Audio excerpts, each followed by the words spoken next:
I used to think home was a place where you were loved without condition, that no matter how broken, confused, or scared you were, your family would be the net to catch you. I believed that until the day my parents turned my childhood bedroom, the only space I'd ever really felt was mine, into a guest suite for my older brother. And just like that, they showed me what I really meant to them, a placeholder, a convenience, someone they could push aside when something more important came along. It wasn't even a conversation. I'd just come back from running errands, grocery store, pharmacy, dry cleaner, all the little tasks I did without them asking. I walked in carrying dinner ingredients, humming to myself, thinking maybe I'd cook for them that night. But the moment I stepped through the door, something felt off. There were boxes in the hallway, my boxes, labeled in my mom's neat handwriting.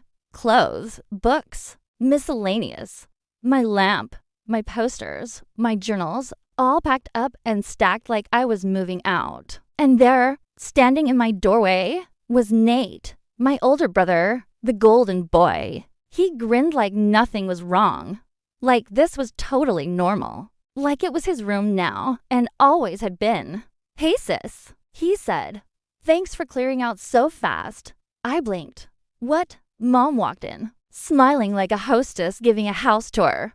"Doesn't it look nice? We thought it was time to repurpose your room. You're grown now. Nate needs a space to reset, and the guest room just isn't big enough for him to focus." It was like the air was sucked out of the room. No discussion, no warning. I had been erased. Nate had failed again. His third business collapsed, leaving him broke, jobless, and somehow still their pride and joy. He always landed softly, no matter how high he fell. Meanwhile, I had worked 2 jobs through school, graduated early, took care of my younger cousin when Mom's sister got sick, and still helped with groceries when I could. And yet, I was the one getting displaced. "You can stay in the basement," Dad said, like it was a compromise, like I should be grateful. But the basement had no windows, no heat. It was damp, cramped, and full of old boxes and holiday decorations.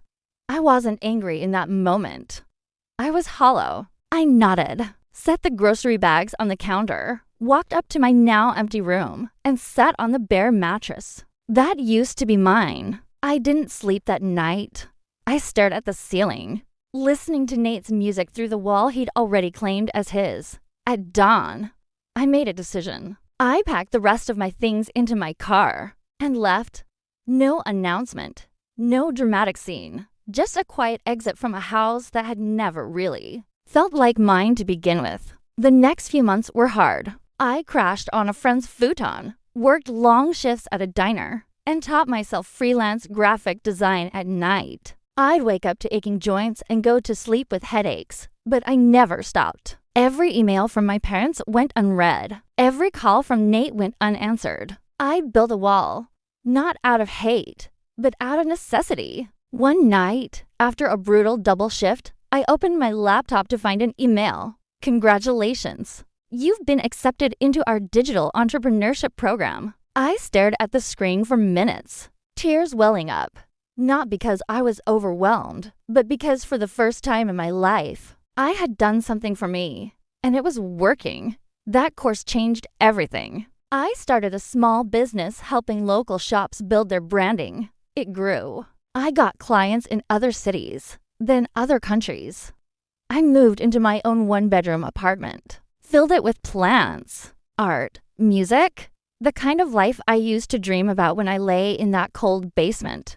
And I was happy, peacefully, powerfully happy. But the real twist came 2 years later when a resume landed in my inbox from Nate. I almost didn't believe it. But there it was. His name, his summary, his clunky attempts to sound competent. He didn't recognize my company name. He didn't know I owned it. He was just blindly applying to jobs. Desperate. Probably sent by our parents who had finally realized he wasn't the savior they imagined. He'd hit rock bottom.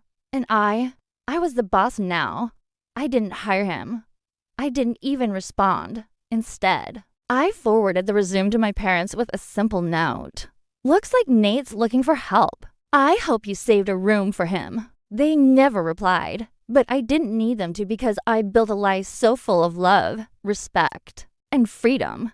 They were no longer part of the picture, and they never will be again. I didn't expect peace to come from silence, but it did in the space where I once cried from my parents' approval. I now felt freedom, the kind of freedom that comes not just from moving on, but from becoming the version of yourself you were always meant to be. And in that space, I built something that no longer needed them. Months passed after I received Nate's job application. I hadn't heard from them, not from him, not from my parents, and I didn't go looking. But then, as life often does, fate decided to stir the pot. One evening, just as I was reviewing pitches for a new client campaign, my assistant messaged me. "You have a visitor?" I frowned. I wasn't expecting anyone.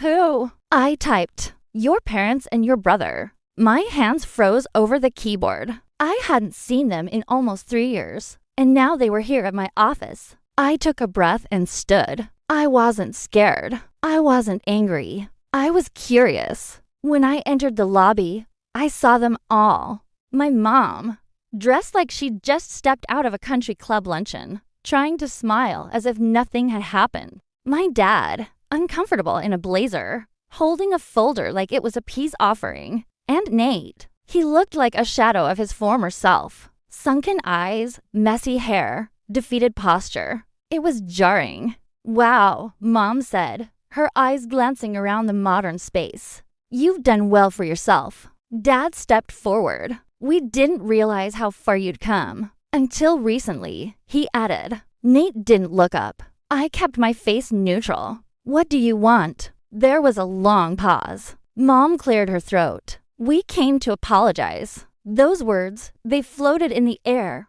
unfamiliar, and almost foreign coming from her lips. "We didn't know how badly we treated you," she continued. "We thought we were doing what was best for the family, giving Nate a chance to bounce back. At my expense." I interrupted calmly. Dad nodded. "You're right. And we see that now." When Nate's last venture collapsed and we couldn't help him anymore, he told us he'd applied to your company. He didn't even know it was yours. Nate finally spoke.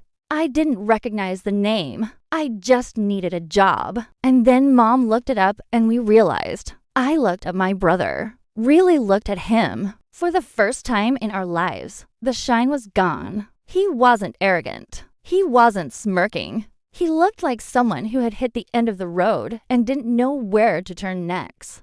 "I didn't come here to beg," he added. "I came here because I wanted to see for myself. You made something out of nothing. You became the person I always said you couldn't be. And I was wrong." It was the closest thing to accountability I'd ever heard from him. My parents remained quiet. This wasn't easy for them. Admitting they were wrong had never been in their DNA. But here they were, humbled, unsure, and standing in a lobby they probably never imagined would belong to me. I let the silence sit for a moment. Then I said, "I accept your apology." My mother blinked, surprised. My father looked relieved. Nate simply exhaled.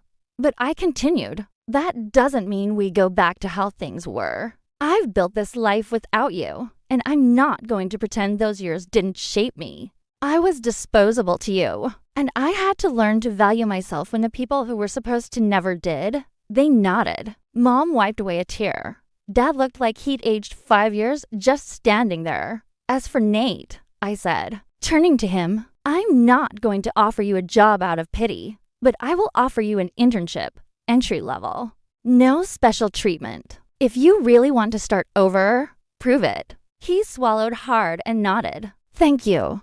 I will." They left not long after. No hugs, no promises, just a fragile truce hanging in the air. That was a year ago. Since then, Nate kept his word. He showed up every day, early, humble, willing to learn. And over time, something strange happened. We became not friends, but allies. Two people with the same past, but finally writing different futures. As for my parents, they stayed distant. Maybe from guilt, Maybe from pride, maybe both. And that was okay.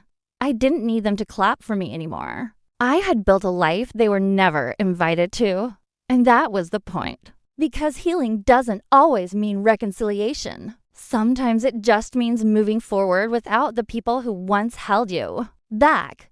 And in doing so, you create something stronger, something brighter, something that is wholly and beautifully yours. And for the first time in my life, I was no longer just someone's daughter or sister. I was my own person, my own success, my own home. And they were just visitors to a world they never truly helped me build.